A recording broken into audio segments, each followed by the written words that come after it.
الله أكبر.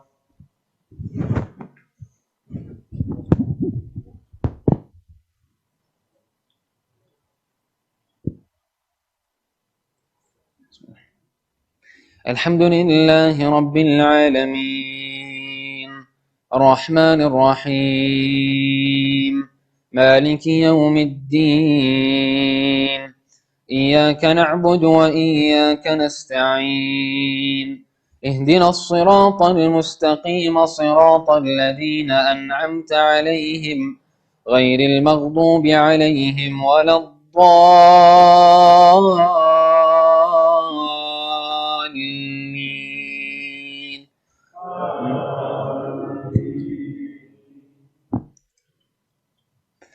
طاسيم تلك آيات الكتاب المبين نتلو عليك من نبأ موسى وفرعون بالحق لقوم يؤمنون. إن فرعون علا في الأرض وجعل أهلها شيعا يستضعف طائفة منهم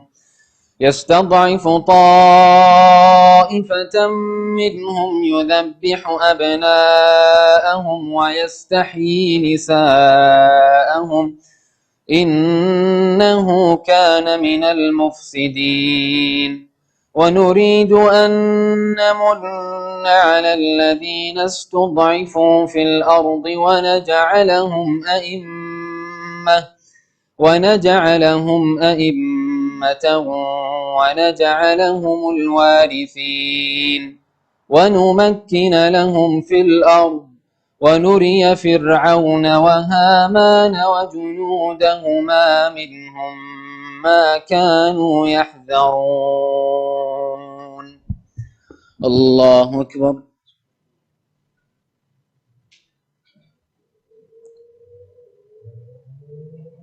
سمع الله لمن حمده. الله أكبر.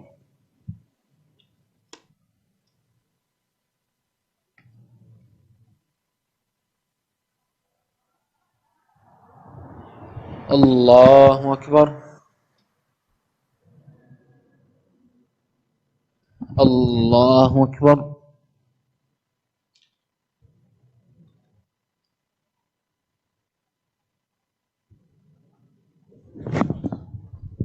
الله أكبر. الحمد لله رب العالمين الرحمن الرحيم مالك يوم الدين إياك نعبد وإياك نستعين اهدنا الصراط المستقيم صراط الذين أنعمت عليهم غير المغضوب عليهم ولا الضالين.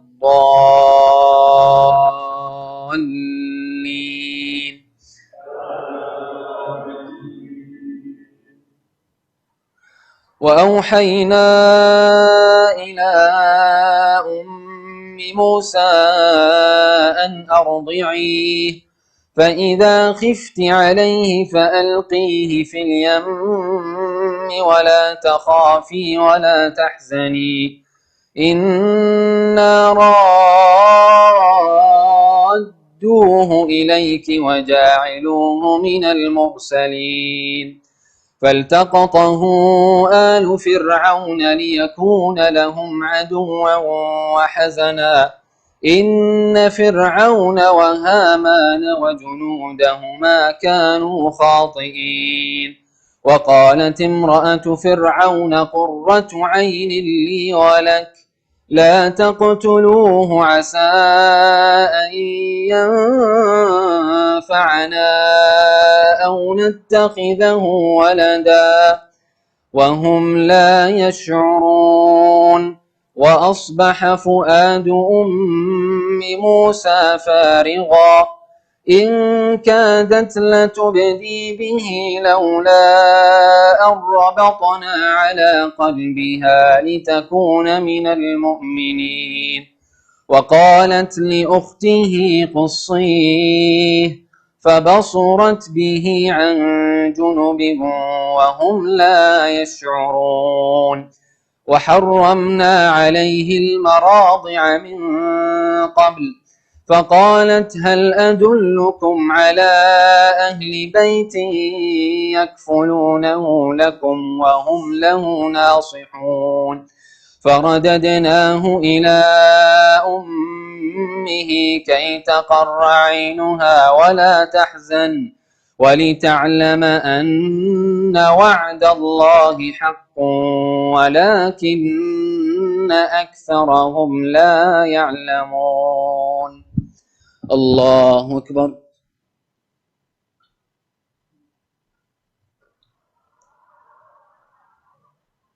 سمع الله لمن حمده. الله أكبر.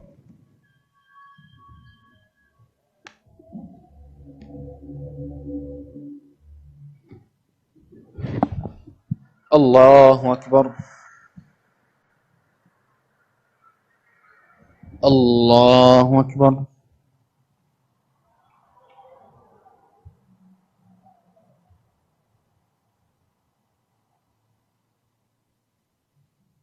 الله أكبر.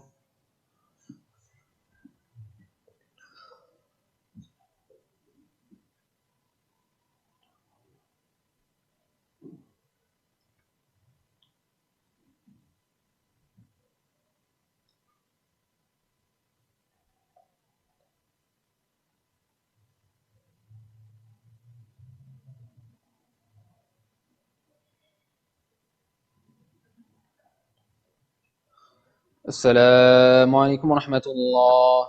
السلام عليكم ورحمة الله.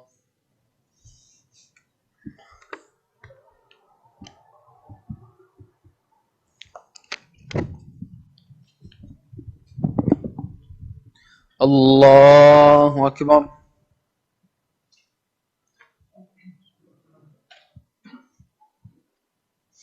الحمد لله رب العالمين الرحمن الرحيم مالك يوم الدين إياك نعبد وإياك نستعين اهدنا الصراط المستقيم صراط الذين أنعمت عليهم غير المغضوب عليهم ولا الضالين.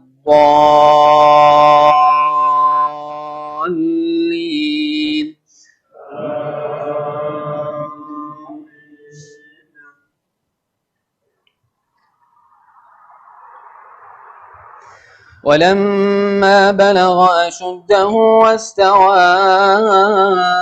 آتيناه حكما وعلما وكذلك نجزي المحسنين. ودخل المدينة على حين غفلة من أهلها فوجد فيها رجلين يقتتلان هذا من شيعته وهذا من عدوه فاستغاثه الذي من شيعته على الذي من عدوه فوكزه موسى فقضى عليه قال هذا من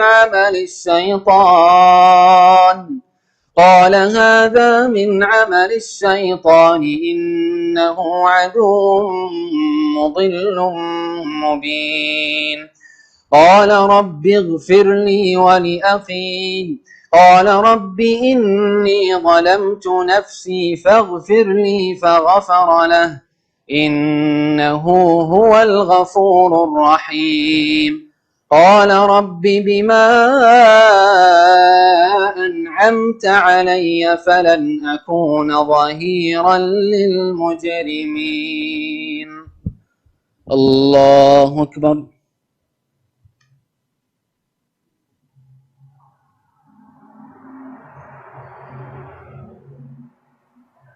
سمع الله لمن حمده. الله أكبر.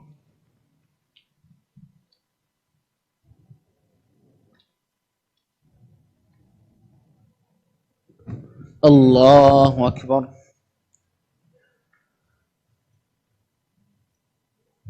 الله أكبر.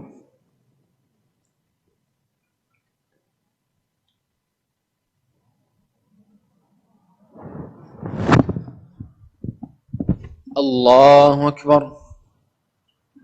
الحمد لله رب العالمين الرحمن الرحيم مالك يوم الدين إياك نعبد وإياك نستعين اهدنا الصراط المستقيم صراط الذين أنعمت عليهم غير المغضوب عليهم ولا الضالين.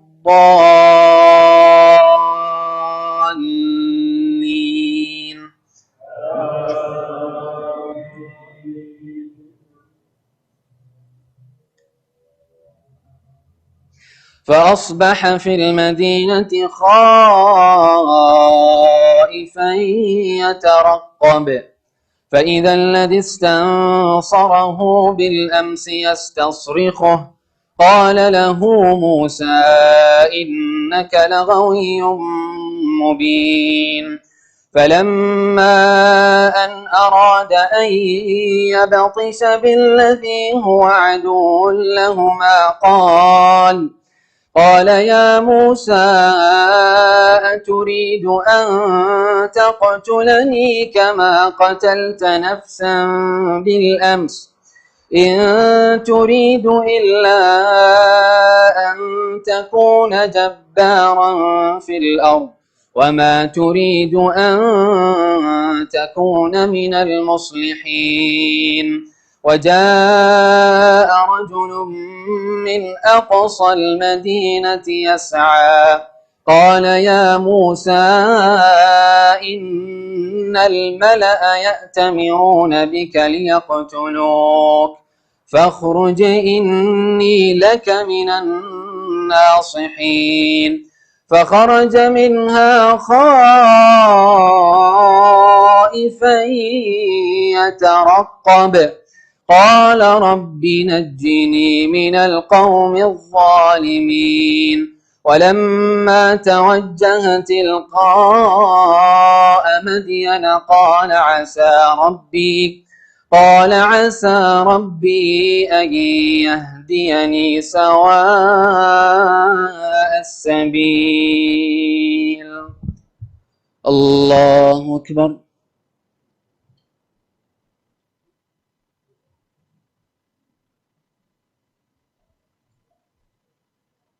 سمع الله لمن حمده. الله أكبر.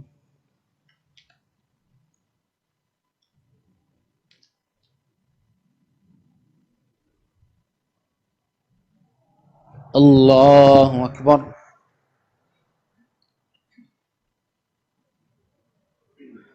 الله أكبر.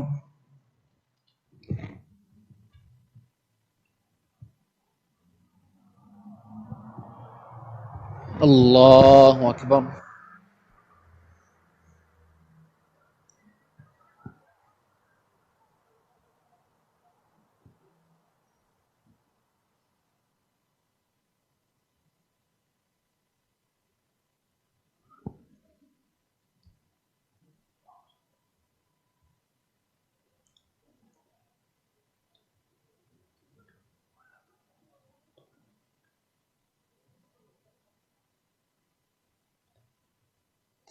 السلام عليكم ورحمة الله. السلام عليكم ورحمة الله.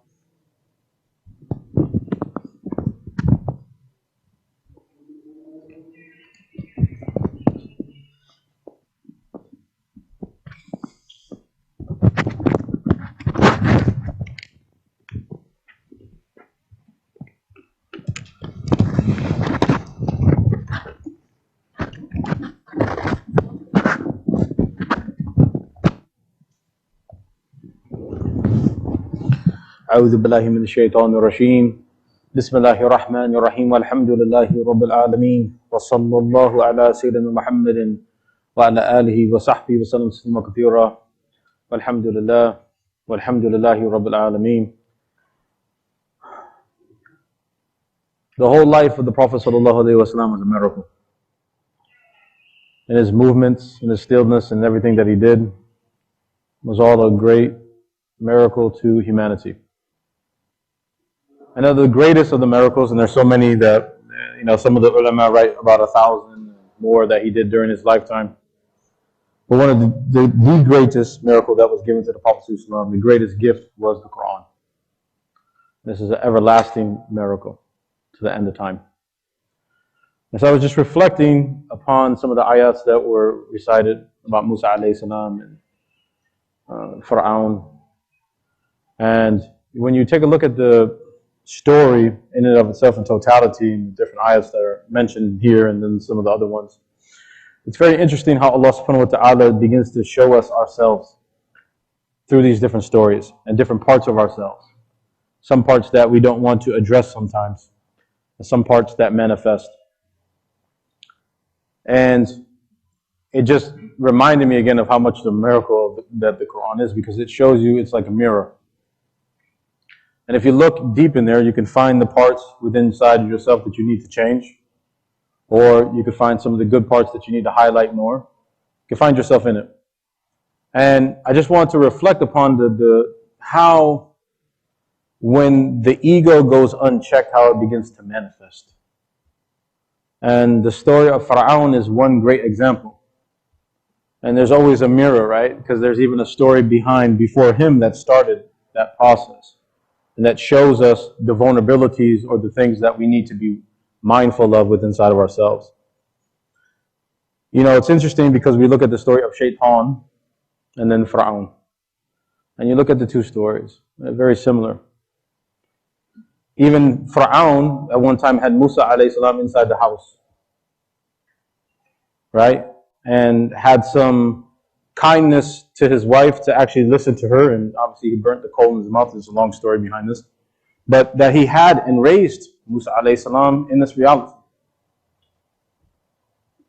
And even with Shaitan at one time, he was an obedient servant of Allah subhanahu wa ta'ala, even to the point of being in the maqam or the station of the angels. There's this reality behind it.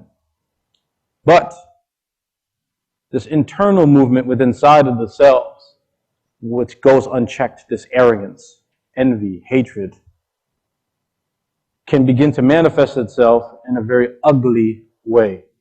To the point, and take a look at the two stories, to the point where you're in front of these amazing things. You're in front of these amazing things, this amazing reality. Even like, take a look, just think about Shaitan. He's in the heavens. He's with the angels, doing amazing things. They say one of the most smartest ulama, like he's the ulama of the jinn, right? He's one of the ulama, the scholars of the jinn. Has this amazing knowledge. Like amazing. But this thing still resided with him of envy. This thing of control and hate still resided within inside of him at some point and didn't begin to be purged out. The same situation with Fir'aun of control and want, and then, always listening to what the people are saying because he's worried about losing his control. He even goes to a point where saying that he is Allah subhanahu wa ta'ala most high. I am your Lord most high. They noted it in some of the books that he had amazing miracles with him too. They said that when he would go places, he'd be like the tallest, or he didn't get sick for a long time. He was very strong. They noticed this real presence of him. But this thing didn't go checked. Just like with Shaitan, he begins even the process when he's asked to bow, when he's asked to prostrate, he refuses the great, beautiful command of Allah subhanahu wa ta'ala. It's not even just like a command. Allah doesn't do like we think of sometimes of Allah like a big God in the sky that throws thunderbolts, right? This is sometimes, before I was Muslim. It's not like that. But he misses out on something and allows his pride and arrogance and allows his hate to manifest in such a way that it blinds him from seeing the truth of things. Same situation with Fir'aun. Musa alayhi salam comes very clearly with the proofs. Comes very clearly. When we get the story of the snake, his snake comes out and overtakes and swallows the falsehood, even to the point where the magicians do what? They prostrate and recognize the reality of La ilaha illallah. It shows you something about ourselves, though, that we have to be careful about. And that what you're doing tonight is beginning to curtail that. You're beginning to refine this. You're beginning to bring this down, and you're asking Allah subhanahu wa ta'ala, especially in these last nights, for mercy and openings and forgiveness and healing from these situations. Even to the point where it begins to, because we're the same thing sometimes, right? Even though it's our choice ultimately, we blame others, same as shaitan. We blame others, just like he blamed Allah, even though he was wrong, that's what he did. That's what he did. We have our own choices, and Allah showed him even inside of himself what he shows us all the time, what was wrong. And instead of submitting to the situation, he was rebellious. This is sometimes we do this. We may not do it with Allah subhanahu wa ta'ala like we think, but we may do it with our spouse. We may do it with somebody that we love, points out something wrong to us, points up something that we did wrong. Who is he to say? Who is she to say? What is she thinking? I bring the bread in the house. I bring the money in the house. They're younger than me. Look at these things, how they manifest. This is the same reality. This is things we have to be aware of. And I'm just talking to myself. I'm just talking to myself really here up here. These are very amazing stories to show us the mirror, to show us ourselves, to show us or warn us at least of where it can go. Even to the point, like I said, it blinded him completely to the point he got so, look at the anger that you want to go through your whole life cycle of just trying to interfere with somebody else's development. That's the same thing Pharaoh did. Did not try to let Musa at all do anything that he wanted to do. Did not want to see any of that. Going even to the point of trying to kill the newborn children. Look at the reality. I mean, we see this even manifested now with genocides. We see this going on with our dear brothers and sisters over in China in these areas. May Allah subhanahu wa ta'ala protect them. This is reality, my dear brothers and sisters. This is showing us the mirror, showing us ourselves and what can happen. But there's also to the other side. Just like Adam alayhi salam in the story with Shaitan. He does what? He turns to Allah azza wa jal. And there's a magnificent thing that is given to him. He's the Khalifa of the earth. Just like with Musa alayhi salam, he is given victory. He's given the miracle of the sea splitting. And all types of other things. He's given the miracle of fortitude that no matter how many times his people may turn back, he kept steadfast. No matter how many times they may have disobeyed and everything, he began to give them more proofs. That shows you the miracle of what's inside of you. And this continues on until this day that you are sitting here remembering La ilaha illallah. Muhammadur Rasulullah sallallahu alayhi wa sallam. This is an amazing Quran. It's a miracle. And it shows you all the time yourself. It shows you, they say, if you can open up the Quran and you'll find yourself somewhere in there. It'll be in there. Ali radiallahu anhu said, if I lost a camel, I'll find it in the Quran. Like you'll find everything. You'll find these things. So just remembering these things, my dear brothers and sisters, especially going into these last nights where, destiny is beginning to form itself completely for this next year coming forth. Ask Allah subhanahu wa ta'ala for afiyah, for good contentment. Ask Allah subhanahu wa ta'ala for guidance. Ask Allah subhanahu wa ta'ala for expansion of risk. Ask for Allah subhanahu wa ta'ala for a pure heart. And that you leave this world in a good seal. You leave this world like Bilal radiallahu anhu, where everybody around him was crying and they were saying, Ya Bilal, like they're going to miss him. And he looked around and he said, why is everybody crying? I'm going to go meet the Prophet Islam, tomorrow when I die. I'm going to go see Hamza and Hassan, you know what I mean? And, he goes and name all these different Sahaba. Like, I'm going back to Allah Azza wa Jal. But that's fortitude. That's when you have that same reality like Bilal, radiallahu anhu, where he made wudu every time after he had broke it and made 2 rakats. Because he was always trying to be in a state of purity, not just externally, but also too within inside of his heart. So may Allah subhanahu wa ta'ala give all of you that. And remember these beautiful stories, and please remember that Allah Azza wa Jal is talking directly to you in the Quran. Directly to you. It's not third person, it's to you. Have your relationship with Allah subhanahu wa ta'ala. They say every single thing in this world is like a letter from Allah Azza wa Jal. You just have to open it up and read the letter. Just read the signs. Listen to the ayats. Listen to these beautiful brothers that have beautiful hearts and beautiful voices. Speak the word of Allah subhanahu wa ta'ala to you. Recite the word of Allah subhanahu wa ta'ala to you. Allow it to penetrate during these times. May Allah subhanahu wa ta'ala make you the best of people. And I love you for the sake of Allah subhanahu wa ta'ala, and thank you for having your beautiful hearts here tonight. Wa sallallahu ala sayyidina Muhammad wa ala alihi wa sahbihi wa sallam.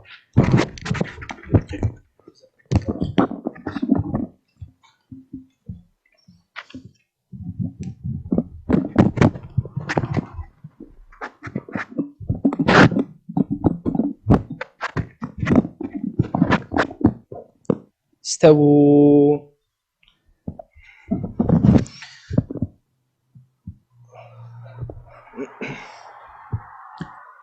الله أكبر.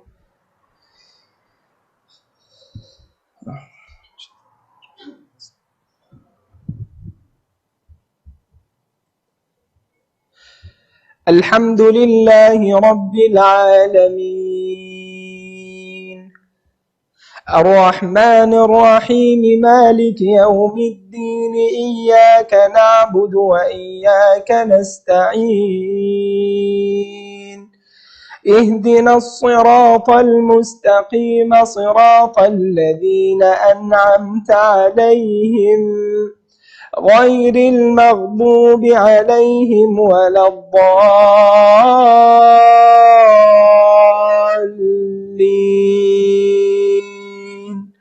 آمين.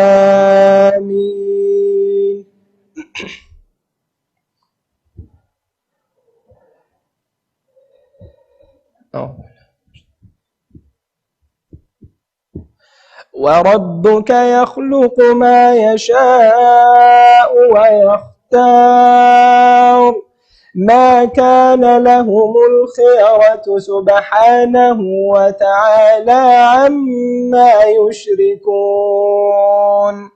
وربك يعلم ما تكن صدورهم وما يعلنون وهو الله لا إله إلا هو يعلم سركم وجهركم وإليه ترجعون. قل أرأيتم إن جعل الله عليكم الليل سرمدا إلى يوم القيامة من إله غير الله يأتيكم بضياء أفلا تسمعون. قل أرأيتم إن جعل الله عليكم النهار سرمدا إلى يوم القيامة من إله غير الله يأتيكم بليل تسكنون فيه أفلا تبصرون. ومن رحمته جعل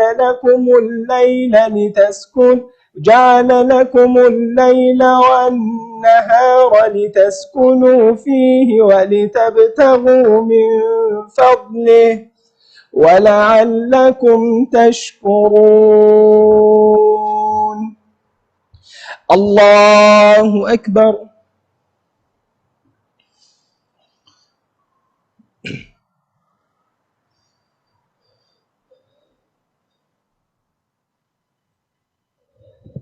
سمع الله لمن حمده. الله أكبر.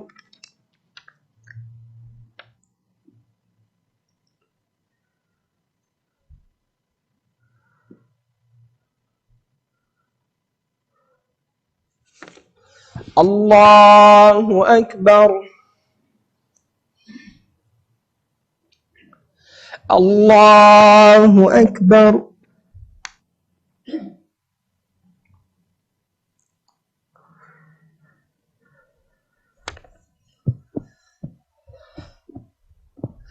الله أكبر.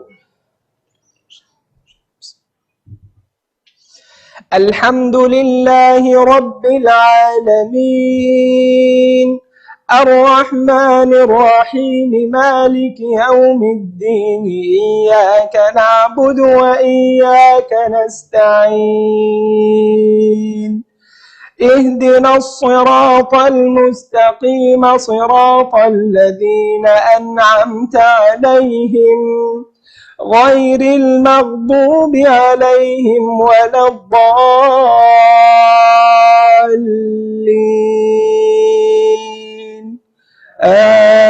آمين.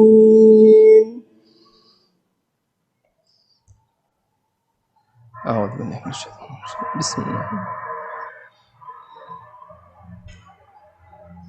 ونزعنا ويوم يناديهم فيقول أين شركائي الذين كنتم تزعمون ونزعنا من كل أمة شهيد فعلموا أن الحق لله وضل عنهم ما كانوا يفترون. إن قارون كان من قوم موسى فبغى عليهم وآتيناه من الكنوز ما إن مفاتحه لتنوء بالعصبة أولي القوة إذ قال له قومه لا تفرح إن الله لا يحب الفرحين وابتغ فيما آتاك الله الدار الآخرة ولا تنس نصيبك من الدنيا وأحسن كما أحسن الله إليك ولا تبغ الفساد في الأرض إن الله لا يحب المفسدين. قال إنما أوتيته على علم عندي أولم يعلم أن الله قد أهلك قبله من القرون من هو أشد منه قوة وأكثر جمعا ولا يسأل عن ذنوبهم المجرمون. الله أكبر.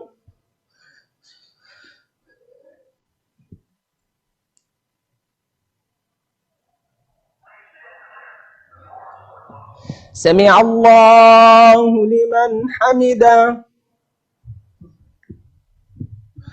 الله أكبر.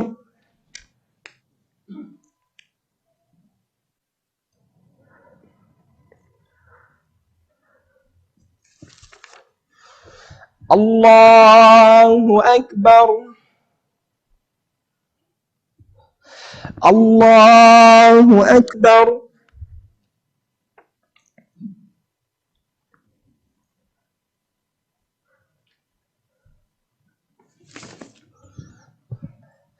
الله أكبر.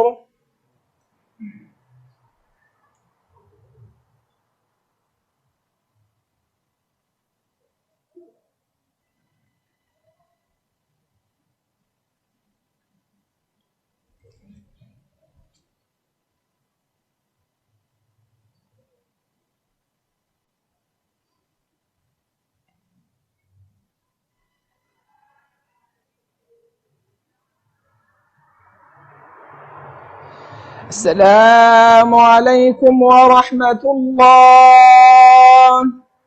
السلام عليكم ورحمة الله.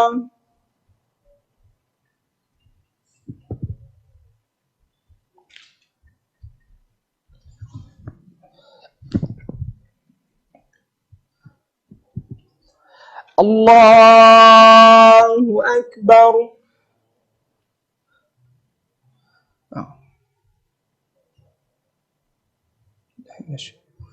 بسم الله الرحمن الرحيم. الحمد لله رب العالمين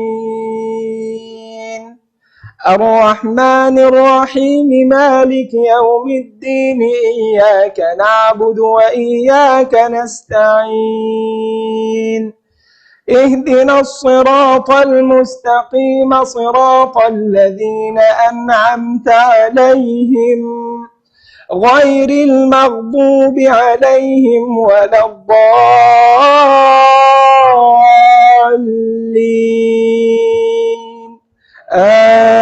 آمين.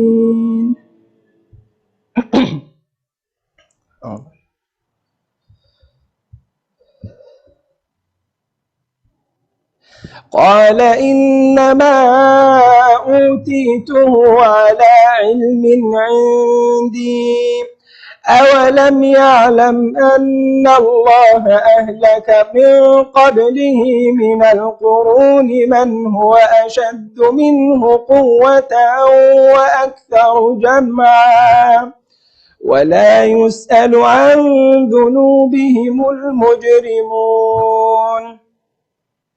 فخرج على قومه في زينته قال الذين يريدون الحياة الدنيا يا ليت لنا مثل ما أوتي قارون إنه لذو حظ عظيم.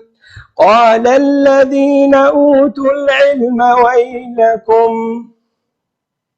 ثواب الله خير لمن آمن وعمل صالحا ولا يلقاها إلا الصابرون. فخسفنا به وبداره الأرض فما كان له من فئة ينصرونه من دون الله وما كان من المنتصرين.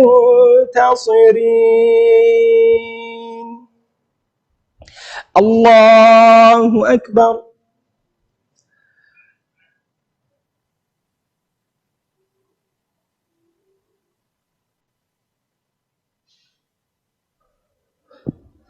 سمع الله لمن حمده.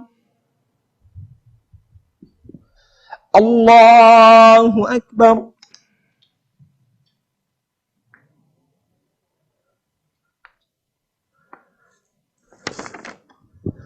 الله أكبر.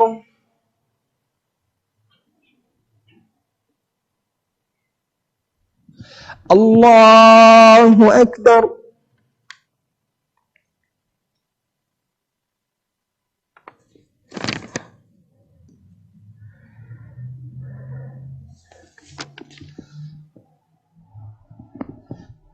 الله أكبر.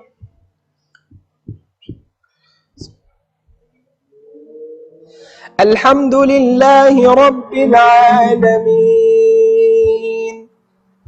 الرحمن الرحيم مالك يوم الدين إياك نعبد وإياك نستعين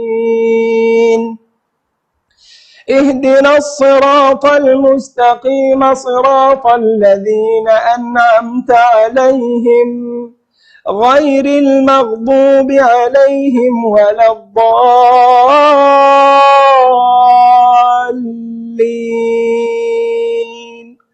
آمين.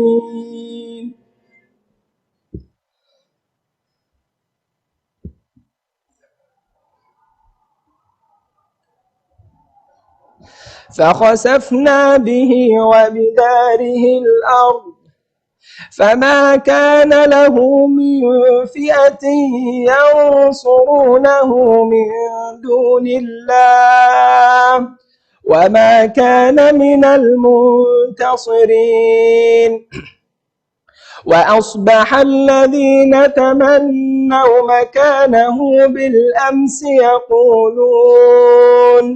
يقولون ويك أن الله يبسط الرزق لمن يشاء ويقدر ويكأنه لا يفلح الظالمون تلك الدار الآخرة نجعلها للذين لا يريدون علوا في الأرض ولا فسادا والعاقبة للمتقين إن الذي فرض عليك القرآن لرادك إلى معاد قل ربي أعلم من جاء بالحسنة ومن تكون له عاقبة الدار والله لا يحب الظالمين. الله أكبر.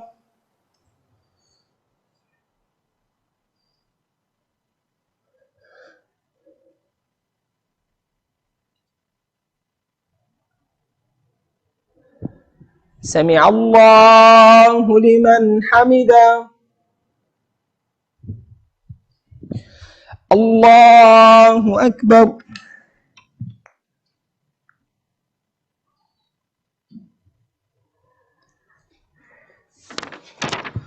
الله أكبر. الله أكبر.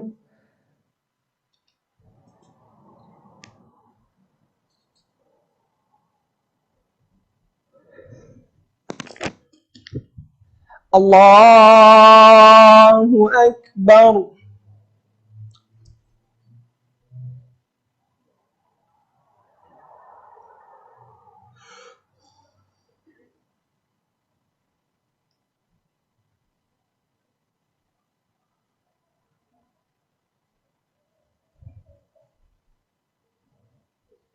أشهد أن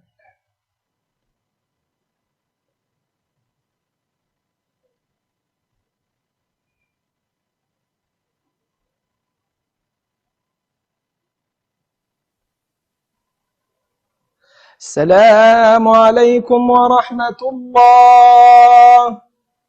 السلام عليكم ورحمة الله.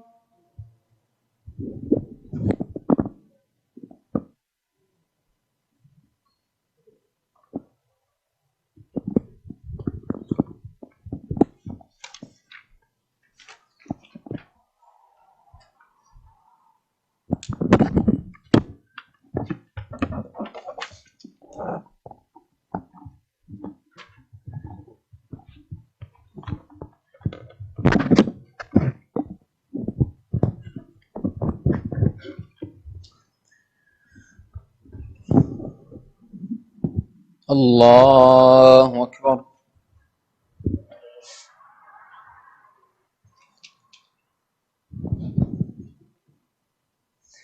الحمد لله رب العالمين الرحمن الرحيم مالك يوم الدين إياك نعبد وإياك نستعين اهدنا الصراط المستقيم صراط الذين أنعمت عليهم غير المغضوب عليهم ولا الضالين.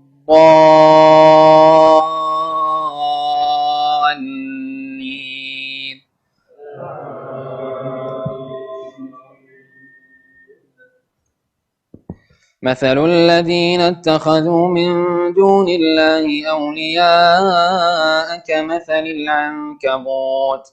كمثل العنكبوت اتخذت بيتا وإن أوهن البيوت لبيت العنكبوت لو كانوا يعلمون إن الله يعلم ما يدعون من دونه من شيء وهو العزيز الحكيم وتلك الأمثال نضربها للناس وما يعقلها إلا العالمون. الله أكبر.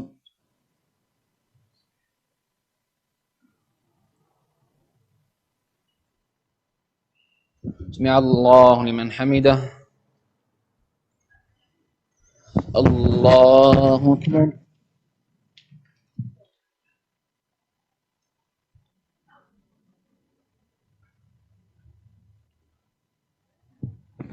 الله أكبر. الله أكبر.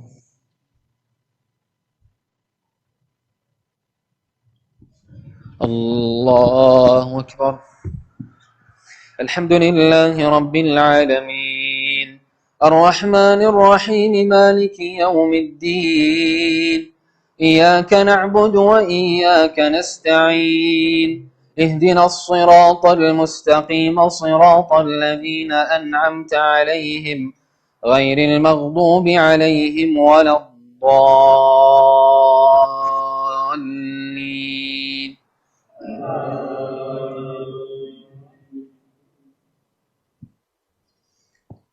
اتل ما أوحي إليك من الكتاب وأقم الصلاة إن الصلاة تنهى عن الفحشاء والمنكر ولذكر الله أكبر والله يعلم ما تصنعون. الله أكبر.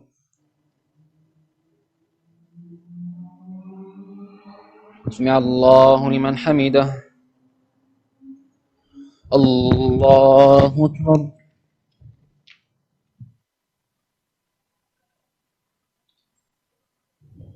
الله أكبر. الله أكبر.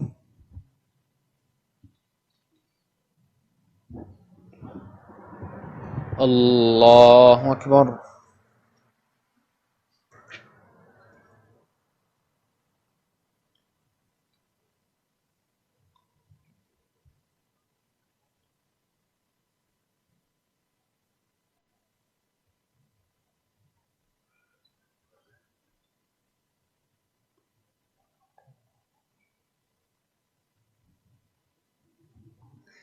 السلام عليكم ورحمة الله. السلام عليكم ورحمة الله.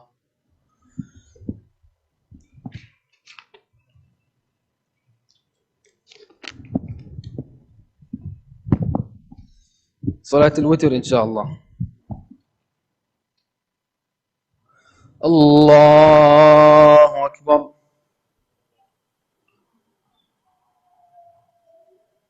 الحمد لله رب العالمين الرحمن الرحيم مالك يوم الدين إياك نعبد وإياك نستعين اهدنا الصراط المستقيم صراط الذين أنعمت عليهم غير المغضوب عليهم ولا الضالين.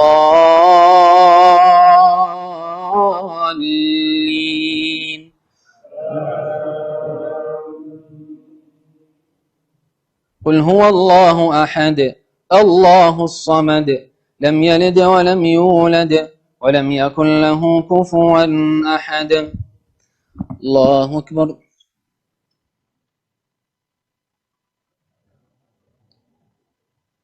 سمع الله لمن حمده. لا إله إلا الله العليم الحكيم لا إله إلا الله العليم الحليم لا إله إلا الله العزيز الحكيم لا إله إلا الله السميع البصير لا إله إلا الله الغفور الرحيم لا إله إلا الله قبل كل شيء لا إله إلا الله بعد كل شيء لا إله إلا الله أثنى كل شيء لا إله إلا الله نحيا بها ونموت.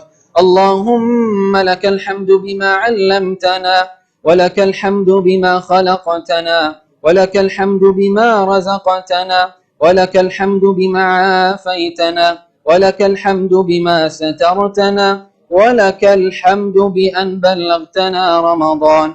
اللهم لك الحمد بالإيمان ولك الحمد بالقرآن ولك الحمد بالذكر والقيام والصيام ولك الحمد بتلاوة القرآن.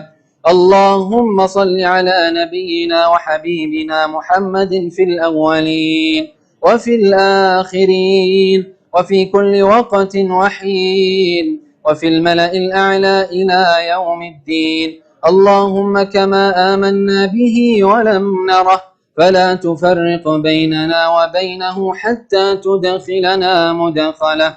اللهم أعنا ولا تعن علينا، وانصرنا ولا تنصر علينا، وآثرنا ولا تؤثر علينا، واهد بنا ويسر الهدى لنا، وانصرنا على من بغى علينا. اللهم طهر قلوبنا من النفاق، اللهم طهر قلوبنا من النفاق، وأعمالنا من الرياء، وأعمالنا من الرياء، وألسنتنا من الكذب، وألسنتنا من الكذب، وأموالنا من الربا ومن الحرام، وقلوبنا من الغل والحقد والحسد، برحمتك يا أرحم الراحمين. اللهم إنا نسألك، اللهم إنا نسألك بأسمائك الحسنى وصفاتك العلى أن تعتق رقابنا من النار. اللهم اعتق رقاب آبائنا وأمهاتنا وإخواننا وأخواتنا وأمهاتنا وجميع المسلمين والمسلمات من النار، وأدخلنا الجنة مع الأبرار. اللهم وأدخلنا الجنة مع الأبرار مع رسولك ونبيك محمد صلى الله عليه وسلم. اللهم لا تدع لنا في مقامنا هذا ذنبا إلا غفرته، ولا هما إلا فرجته، ولا مبتلا إلا عافيته، ولا مريضا إلا شفيته، ولا ميتا إلا رحمته، ولا تائبا إلا قبلته، ولا تائبا إلا قبلته، ولا طالب علم إلا وفقته، ولا شابا إلا سترته، ولا محروما من الذرية إلا ذرية صالحة رزقته، ولا ولدا إلا أصلحته، ولا عسيرا إلا يسرته، ولا عيبا إلا سترته، ولا ظالما إلا قصمته، ولا عدوا إلا أهلكته، ولا حاجة من حوائج الدنيا والآخرة هي لك رضا ولنا فيها صلاح. اللهم انصر الإسلام والمسلمين، اللهم انصر الإسلام والمسلمين، وأذل الشرك والمشركين، ودمر أعداءك أعداء الدين. اللهم يا واصل المنقطعين أوصلنا إليك، اللهم يا واصل المنقطعين أوصلنا إليك. اللهم هب لنا منك عملا صالحا يقربنا إليك. اللهم إنك عفو كريم تحب العفو فاعف عنا. اللهم إنك عفو كريم تحب العفو فاعف عنا. وآخر دعوانا أن الحمد لله رب العالمين. سبحان ربك رب العزة عما يصفون، وسلام على المرسلين، والحمد لله رب العالمين. الله أكبر.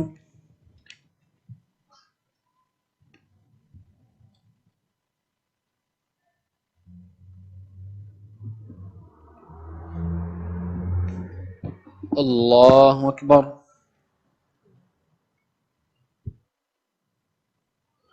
الله أكبر.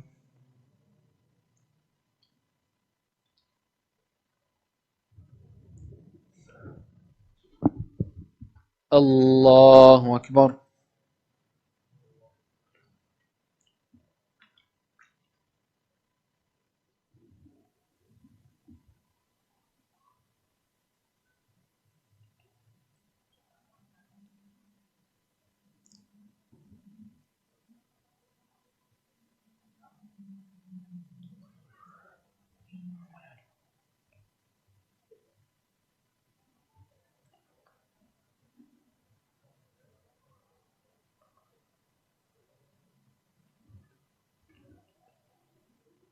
السلام عليكم ورحمة الله. السلام عليكم ورحمة الله.